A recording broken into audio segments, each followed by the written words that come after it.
नमस्कार। मैं डॉक्टर अर्चना राय, assistant professor Hindi, Hemvati Nandan Bahuguna राजकीय स्नातकोत्तर महाविद्यालय, नैनी, प्रयागराज। आज के मेरे इस व्याख्यान का विषय है हिंदी उपन्यास की विकास यात्रा, यानी हिंदी उपन्यास ने कहाँ से अपना सफ़र प्रारंभ किया और वर्तमान समय में उसकी स्थिति कैसी है। आइए इस पर विचार करते हैं, किंतु इस पर विचार करने से पहले सबसे पहले हम ये समझते हैं कि उपन्यास क्या है। उपन्यास अर्थात उप और न्यास, इन दो शब्दों से मिलकर बना है उपन्यास, जहाँ उप का अर्थ है समीप या निकट और न्यास का अर्थ है थाती या धरोहर। कुल मिलाकर हम कह सकते हैं कि साहित्य की वह विधा जो जीवन के सबसे निकट है वो उपन्यास कहलाती है। इसका संबंध प्रायः यथार्थवाद से होता है। सामाजिक जीवन के निकट होने के कारण ही उपन्यास को हम आधुनिक युग का महाकाव्य भी कहते हैं। उपन्यास अपेक्षाकृत नई साहित्यिक विधा है। इसमें सामान्य जीवन की चीज़ों जैसे द्वंद्व, विस्तार, गति आदि को अन्य साहित्यिक विधाओं की तुलना में विस्तार से बताया और समझाया जाता है। अन्य विधाओं की भांति भी उपन्यास विधा का प्रारंभ भी आधुनिक काल में हुआ। जैसा कि हम जानते हैं कि समस्त गद्य साहित्य का प्रारंभ आधुनिक काल में हुआ। उपन्यास को समझने के बाद अब हम विस्तार से विचार करेंगे हिंदी उपन्यास की विकास यात्रा पर। तो इसको समझने के लिए मैं आपको बता दूं कि हिंदी साहित्य के इतिहास में रीतिकाल तक, जैसा कि हम देखते आए हैं, प्रायः काव्यात्मक रचनाओं का लेखन किया जाता रहा, प्रायः काव्य में चीज़ें लिखी जाती रहीं, किंतु आधुनिक युग में गद्य का आविर्भाव हुआ, ये हम सभी जानते हैं। इसलिए उपन्यास का आविर्भाव भी आधुनिक काल में हुआ। ठीक है, इसके बाद अब हम चलते हैं कि ऐसा माना जाता है कि आधुनिक काल में परिस्थितियां बदल गई थी, और यह सत्य भी है कि आधुनिक काल में बदली हुई परिस्थितियों और नवीन सामाजिक चेतना की अभिव्यक्ति केवल कविताओं के माध्यम से हो नहीं सकती थी। इसलिए आधुनिक काल में गद्य का आविर्भाव हुआ और गद्य की विविध विधाएं धीरे धीरे इसी आधुनिक काल में विकसित हुईं। आधुनिक काल के प्रथम चरण भारतेंदु युग के प्रसिद्ध लेखक भारतेंदु हरिश्चंद्र हिंदी उपन्यासों से परिचित थे। भारतेंदु हरिश्चंद्र बांग्ला उपन्यासों से परिचित थे और उसी तर्ज पर हिंदी में भी उन्होंने उपन्यासों की रचना वो चाहते थे। उनके प्रयास से कुछ प्रसिद्ध बांग्ला उपन्यासों का हिंदी में अनुवाद हुआ और कुछ हिंदी उपन्यासों की भी रचना हुई। उन्होंने स्वयं भी एक कहानी कुछ आप बीती कुछ जग बीती नाम से उपन्यास की रचना की, पर वे उसे पूरा नहीं कर सके। यह एक निर्विवाद तथ्य है कि हिंदी उपन्यास लेखन की परंपरा बांग्ला के प्रभाव से प्रारंभ हुई, और कहीं कहीं ऐसा माना जाता है कि अंग्रेज़ी उपन्यासों का भी पर्याप्त प्रभाव दिखाई पड़ता है। हिंदी उपन्यास की विकास यात्रा, जहाँ से हमने प्रारंभ किया था अपने व्याख्यान को, तो आइए अब हम विस्तार से चर्चा करते हैं हिंदी उपन्यास की विकास यात्रा। चूँकि प्रेमचंद को हम कथा सम्राट कहते हैं और कथा शब्द के अंदर कहानी और उपन्यास दोनों ही चीज़ें सम्मिलित हैं, इसलिए प्रेमचंद निर्विवाद रूप से कहानी और उपन्यास दोनों के सम्राट कहे जा सकते हैं। चूँकि प्रेमचंद का हिंदी उपन्यासों के प्रारंभ और विकास में महत्वपूर्ण योगदान है, इसलिए प्रेमचंद को आधार मानकर ही हम हिंदी उपन्यासों का वर्गीकरण करते हैं, और हिंदी उपन्यासों को हम क्रमशः 3 भागों में बांटते हैं, जिसमें से पहला है प्रेमचंद पूर्व हिंदी उपन्यास, दूसरा है प्रेमचंद युगीन हिंदी उपन्यास, और तीसरा है प्रेमचंदोत्तर हिंदी उपन्यास, यानी प्रेमचंद के बाद का हिंदी उपन्यास। आइए अब हम क्रम से इन तीनों पर विस्तार से चर्चा करते हैं। प्रेमचंद पूर्व हिंदी उपन्यास, जिसकी समय सीमा हम मोटे तौर पर सन 1882 से 1916 ईस्वी तक मानते हैं। ऐसा इसलिए माना जाता है क्योंकि प्रेमचंद का आगमन हो चुका था 1903 ईस्वी के आसपास, वो लेखन अपना प्रारंभ कर चुके थे, लेकिन 1916 ईस्वी से उन्होंने हिंदी में अपना लेखन प्रारंभ किया और एक से एक प्रौढ़ कृतियाँ समाज को दी। इसलिए प्रेमचंद के लेखन से पूर्व के समय को, यानी 1882 से 1916 ईस्वी से तक के समय को हम प्रेमचंद पूर्व हिंदी उपन्यासों की के समय में रखते हैं। सन 1877 ईस्वी में श्रद्धाराम फिल्लौरी ने भाग्यवती नामक उपन्यास लिखा और 1882 ईस्वी में लाला श्रीनिवास दास ने परीक्षा गुरु लिखा। किंतु परीक्षा गुरु में औपन्यासिक तत्वों के स्पष्ट रूप से मिलने से इसे हम हिंदी का पहला मौलिक उपन्यास मानते हैं। बांग्ला और अंग्रेज़ी उपन्यासों का प्रत्यक्ष और अप्रत्यक्ष प्रभाव हिंदी उपन्यासों पर दिखाई पड़ता है। चूँकि इस युग में हिंदी उपन्यास अपना स्वरूप ग्रहण कर रहा था। कोई भी चीज़ जब प्रारंभ होती है, जैसा कि हम जानते हैं, कोई भी चीज़ हो, जब वो नई होती है, अपना उसका आविर्भाव होता है तो अपना स्वरूप ग्रहण कर रही होती है, क्योंकि उसका कोई आकार, प्रकार, स्वरूप आदि निश्चित नहीं होता है और लोगों को ये जानकारी नहीं होती है कि किस आधार पे, किस प्रकार से कैसे लिखना है या क्या करना है।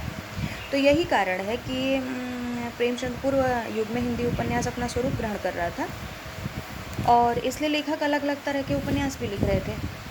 श्रद्धाराम फिल्लौरी का भाग्यवती जहाँ उपदेशात्मक उपन्यास है, तो वहीं उस युग के अन्य प्रमुख उपन्यासकार जैसे बालकृष्ण भट्ट, ठाकुर जगमोहन सिंह, राधा कृष्ण दास, लज्जाराम मेहता, किशोरी लाल गोस्वामी आदि सामाजिक उपन्यासकारों की श्रेणी में आते हैं। परीक्षा गुरु को जो हिंदी का पहला उपन्यास माना जाता है, वह एक संदेश प्रधान उपन्यास है। इस युग के अधिकतर उपन्यास चमत्कारिक, जासूसी, अय्यारी के लिए जाने जाते थे, जिनमें देवकीनंदन खत्री का चंद्रकांता और चंद्रकांता संतति अत्यंत प्रसिद्ध हैं तथा किशोरी लाल गोस्वामी के ढेरों जासूसी उपन्यास भी इसी युग में लिखे गए। गोपाल राम गहमरी के जासूसी उपन्यासों ने भी बहुत सारी प्रसिद्धि अर्जित की और इसी युग में अयोध्या सिंह उपाध्याय हरिऔध का ठेठ हिंदी का ठाठ और अदकिला फूल भी इसी युग के प्रमुख हिंदी उपन्यास हैं। राधा कृष्ण दास का निस्सहाय हिंदू भी इसी युग में लिखा गया। कुल मिलाकर निष्कर्षतः हम यह कह सकते हैं कि इस युग के अधिकतर उपन्यास मनोरंजन के लिए लिखे गए। और इस युग के बाद आइए अब हम दूसरे युग पे चलते हैं, जिसका नाम है प्रेमचंद युगीन हिंदी उपन्यास। प्रेमचंद युगीन हिंदी उपन्यास, जिसकी समय सीमा हमने आपको बताई 1916 से 1936 ईस्वी तक। और जैसा कि आरंभ में बताया जा चुका है कि 1916 ईस्वी वह समय था जब प्रेमचंद ने हिंदी में लेखन प्रारंभ कर दिया था। चूँकि प्रेमचंद हिंदी उपन्यास के सम्राट माने जाते हैं और हिंदी उपन्यासों के विकास में प्रेमचंद का महत्वपूर्ण योगदान है, इसलिए प्रेमचंद का आगमन हिंदी उपन्यास के विकास की एक महत्वपूर्ण कड़ी है। प्रेमचंद का आगमन हिंदी उपन्यास के विकास की एक युग परिवर्तनकारी घटना है, हम कह सकते हैं। प्रेमचंद वह पहले व्यक्ति थे जिन्होंने उपन्यासों और कहानियों को जासूसी और तिलस्मी आदि चीज़ों से ऊपर उठाकर केवल मनोरंजन के लिए न लिखकर जनजीवन से जोड़ा, सामान्य जनजीवन से जोड़ा। अर्थात हम कह सकते हैं कि प्रेमचंद ने अपने उपन्यासों और कहानियों को केवल मनोरंजन के लिए न लिखे जाकर सामान्य जनजीवन की अभिव्यक्ति करने वाला बनाया। इन उपन्यासों के केंद्र में आम आदमी और उसकी समस्याएं थीं, इसीलिए प्रेमचंद से एकाकार करना, उनकी कहानियों, उनके उपन्यासों से तादात्म्य स्थापित करना बड़ा आसान हो गया। इनके उपन्यासों को पढ़ने पर ऐसा प्रतीत होता था, या अब भी ऐसा महसूस होता है कि अरे इसमें तो मेरी ही समस्या है, प्रेमचंद तो मेरी ही बात कर रहे हैं, यह तो एक आम आदमी की समस्या है।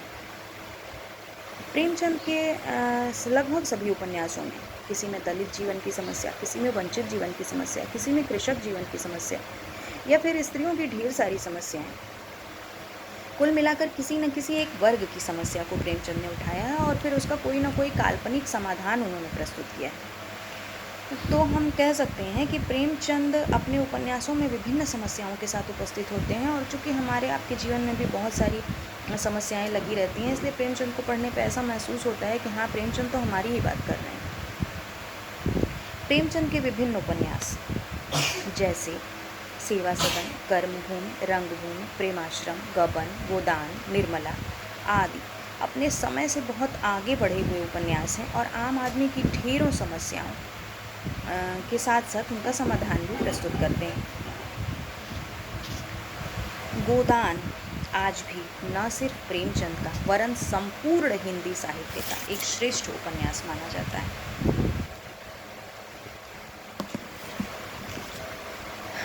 प्रेमचंद के लिए आचार्य हजारी प्रसाद द्विवेदी ने लिखा, अगर आप उत्तर भारत की समस्त जनता के आचार विचार, भाषा, भाव, रहन सहन, आशा आकांक्षा, दुख सुख और सूझबूझ आदि को जानना चाहते हैं तो प्रेमचंद से उत्तम परिचायक आपको मिल ही नहीं सकता।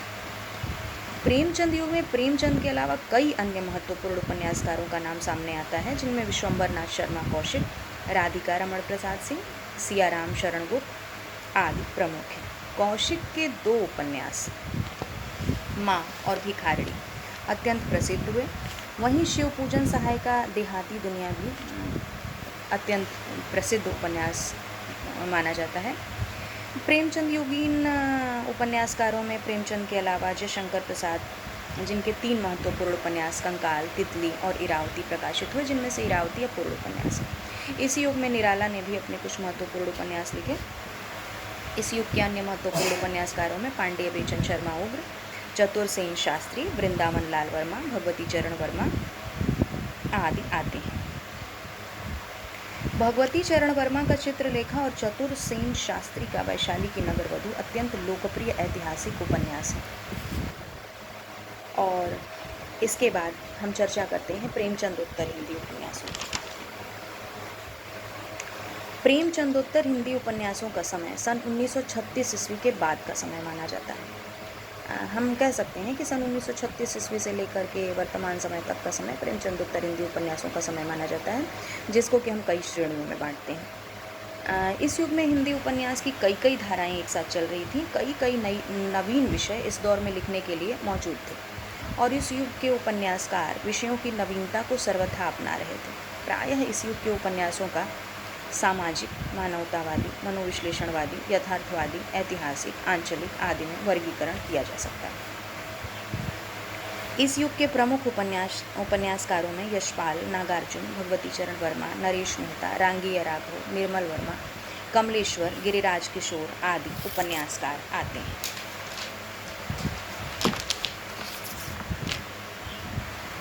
सन 1950 ईस्वी के बाद समाज में पुनः एक नई हलचल का आरंभ हुआ और ढेर सारे नवीन विषय फिर आए। लोगों की चेतना विविध विषयों के प्रति जागृत हुई और बहुत सारे नवीन विषय जैसे स्त्री शिक्षा, स्त्री सुधार, प्रेम, तलाक, दाम्पत्य, बेरोजगारी, मनोविश्लेषणात्मक समस्याएं आदि जैसे विषयों पर उपन्यासकारों ने लेखन प्रारंभ किया। स्त्री लेखिकाओं का एक समूह भी उभर कर सामने आया, जिसमें मन्नू भंडारी, उषा प्रियमवदा, कृष्णा सोबती, मैत्रेयी पुष्पा, ममता कालिया आदि ने विविध विषयों पर उपन्यास लिखे। मनोविश्लेषणवादी उपन्यासकारों में जहां जैनेन्द्र, अज्ञेय और इलाचन जोशी प्रसिद्ध हैं, इन उपन्यासकारों पर प्रायड का प्रभाव स्पष्ट रूप से दिखाई पड़ता है। वृंदावन लाल वर्मा, भगवती चरण वर्मा आदि इस युग के प्रमुख उपन्यासकार हैं। इस युग के उपन्यास कथ्य और शिल्प प्रत्येक दृष्टि से अपने पूर्ववर्ती हिंदी उपन्यासों से अलग है।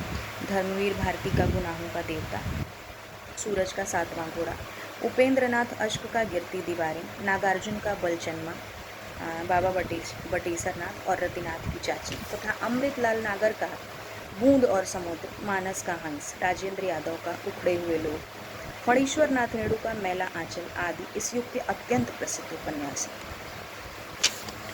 तो यह तो थी हिंदी उपन्यासों की विकास यात्रा के संबंध में बात। कुल मिलाकर हम कह सकते हैं कि हिंदी उपन्यास आधुनिक युग की देन है, जो निरंतर नवीन ऊंचाइयों की ओर अग्रसर है। मुझे उम्मीद है कि आपको यह व्याख्यान पसंद आएगा और आपको हिंदी उपन्यास के संदर्भ में आगे अध्ययन करने में इससे सहायता मिलेगी। तब तक के लिए धन्यवाद।